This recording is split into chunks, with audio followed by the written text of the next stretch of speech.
दोस्तों नमस्कार। मैं Prateek Chaudhary advocate Chaudhary legal associate से आप सब लोगों के बीच में एक बार फिर से उपस्थित हूं। आज हमारा जो टॉपिक है बहुत ही डिफरेंट टॉपिक है और एक आम आदमी रोज जिन चीज़ों से गुजरता है उन चीज़ों को हमने अपने रोज़मर्रा के टॉपिक्स में शामिल किया है। इस उम्मीद के साथ शामिल किया है कि आप लोगों को कुछ जानकारी लीगल पहुंचा पाएँ, जिससे कि आप लोग जाने अनजाने में जो चीज़ें आप झेलते हैं, जिन चीज़ों से आप परेशान रहते हैं, प्रताड़ित होते हैं, उन चीज़ों से बहुत हद तक आप लोग मुक्ति पा सकें और अपनी ज़िंदगी को आराम से जी सकें। जी हाँ, आज इसी टॉपिक पर, इसी कड़ी में आज हम एक टॉपिक लेकर आए हैं कि एक शादी के रहते हुए क्या दूसरी शादी की जा सकती है। आज इसी विषय में बात करेंगे। आज उन पहलुओं को जानेंगे कि ऐसा कब संभव है, क्या ऐसा वास्तव में हो सकता है। आज का वीडियो आपको निश्चित रूप से एक ऐसी दिशा में लेकर के जाएगा जिनसे बहुत सारे बहनों और बहुत सारे भाइयों की ज़िंदगी में आज के बाद बदलाव होना निश्चित है। इस वीडियो को आप पूरा देखें, स्किप ना करें। बहुत ही महत्वपूर्ण विषय पर बहुत मेहनत करने के बाद, बहुत सारी जानकारी जुटाने के बाद आप लोगों के लिए वीडियो तैयार किया गया है। पूरा देखें। और जो मेरे चैनल पर नए आए हैं, मैं उनसे निवेदन कर दूं कि मेरे चैनल को आप सब्सक्राइब कर लें। धन्यवाद।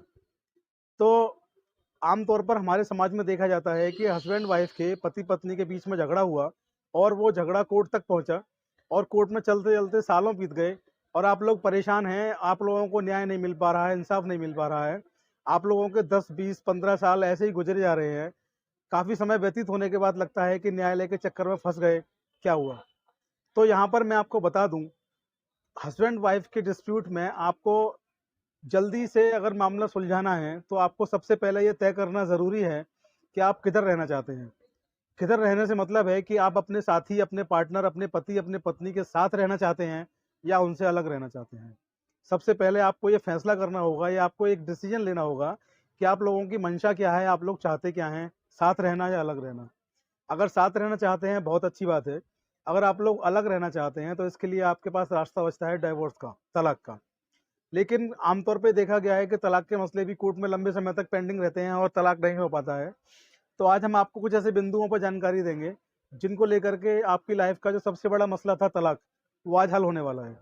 जी हाँ, हम बात कर रहे हैं हिंदू विवाह अधिनियम की।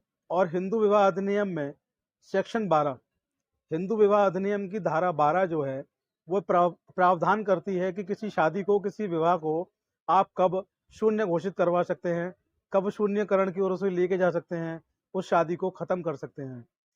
शादी जब होती है तो दो पक्षों की सहमति से होती है। दो पक्ष बालिग होते हैं, उनकी सहमति से विवाह होता है। हिंदू विवाह अधिनियम की धारा 12 कुछ प्रावधान करती है जिनसे उस विवाह को आप शून्यकरणीय घोषित करवा सकते हैं, वॉइडेबल घोषित करवा सकते हैं। जब विवाह शून्यकरणीय घोषित हो जाता है तो दो पक्षकारों के मध्य होने वाला विवाह, दो पार्टनर्स के बीच में होने वाली जो शादी है, वो शादी शादी नहीं रहती, वो शादी खत्म हो जाती है। और जब शादी शादी नहीं रहती, शादी खत्म हो जाती है, ऐसी स्थिति में आपको तलाक लेने का कोई औचित्य नहीं बनता, कोई मतलब नहीं बनता। जो विवाह आप लोगों ने किया था वो खत्म हो चुका है, तो फिर उसमें तलाक जैसी चीज़ें तो कोई मायने रखती नहीं है। तो आज हम आपको ऐसी ही एक चीज़ें बताने जा रहे हैं, कानूनी जानकारी जो है। तो आज हम बात करेंगे सेक्शन 12 पे, हिंदू मैरिज एक्ट में। हिंदू मैरिज एक्ट के सेक्शन 12 में कुछ प्रावधान दिए गए हैं। उन प्रावधान के अनुसार आप अगर चाहें तो अपने पति या अपनी पत्नी से विवाह को शून्यकरणीय करवा सकते हैं। तो सबसे पहले हिंदू विवाह अधिनियम में सेक्शन 12 की धारा 1, सेक्शन 12 सब क्लॉज 1 का सब क्लॉज ए ये प्रावधान करता है कि पति या पत्नी दोनों में से अगर कोई भी एक नपुंसक है, संतान पैदा करने में सक्षम नहीं है, ऐसे विवाह को आप शून्यकरणीय घोषित करवा सकते हैं। ऐसे विवाह में आपको तलाक लेने की आवश्यकता नहीं है। ऐसे विवाह को आप शून्यकरणीय घोषित करवा करके पूरे विवाह को ही खत्म करवा सकते हैं। दूसरा इसमें आता है धारा 12 की सब क्लॉज 1 ही कहती है कि पागलपन। जी हाँ, आपका पति है या आपकी पत्नी है, अगर उसके अंदर पागलपन के लक्षण हैं और आपके पास इस बात के पुख्ता मेडिकल सबूत हैं, डॉक्टरी जांचें हैं कि वो पागल है, तो कानून ये मानता है कि पागल व्यक्ति संतान उत्पन्न नहीं कर सकता। और पागल व्यक्ति जो होता है उसको बार बार मिर्गी के दौरे भी पड़ते हैं, उसको कभी भी कुछ भी हो सकता है। तो पागल व्यक्ति अगर है तो ऐसी स्थिति में भी आप अपने विवाह को शून्यकरणीय घोषित करवा सकते हैं। माननीय न्यायालय के समक्ष जाइए, जो आपके जिले के परिवार न्यायालय हैं वहाँ पे आप सेक्शन 12 का एक दावा, एक केस फाइल करिए और माननीय न्यायालय से अपील करिए कि आपके विवाह को शून्यकरणीय घोषित कर दे। तो इस ग्राउंड पर, इस कारण की वजह से भी आपके विवाह को शून्य करणीय घोषित किया जा सकता है।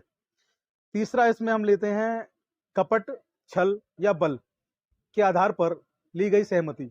जी हाँ, कपट से, छल से या बल से, फ्रॉड के जरिए या ताकत के जरिए या किसी अन्य प्रकार से किसी महिला या पुरुष की विवाह के लिए ली गई सहमति को सहमति नहीं माना जाता है। सहमति जो है वो निश्चित रूप से बिल्कुल फ्री होनी चाहिए, फेयर होनी चाहिए। अगर जो कंसेंट है वो फ्री और फेयर नहीं है तो ऐसी स्थिति में शादी को जो है शून्य करणीय घोषित आप लोग करवा सकते हैं।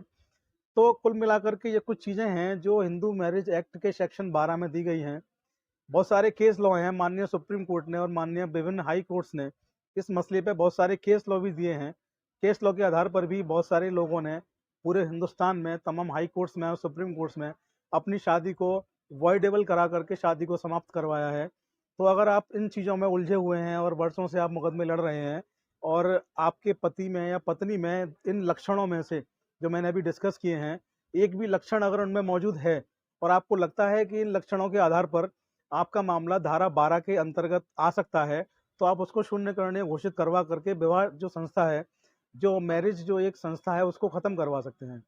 तो अपने अधिकारों को जानिए, लगातार हमारे साथ बने रहिए। आपके सुझाव और आपके कमेंट्स मैं आमंत्रित करता हूँ मेरे कमेंट बॉक्स में आएँ, अपने सुझाव और अपने कमेंट्स आप मुझे दें। और जो भी आपको सुझाव हो, आपको लगता हो किसी वीडियो, किसी सब्जेक्ट पे मुझे अपना वीडियो आपको देना चाहिए, पहुंचाना चाहिए, इसके लिए भी मैं आपको आमंत्रित करता हूं। आप लोग आइए, मुझे बताइए कि आपको किस टॉपिक से की जानकारी चाहिए, मैं उस टॉपिक पे आपको वीडियो देने की कोशिश करूंगा। आज के लिए इतना ही। जय हिंद, जय भारत, नमस्कार।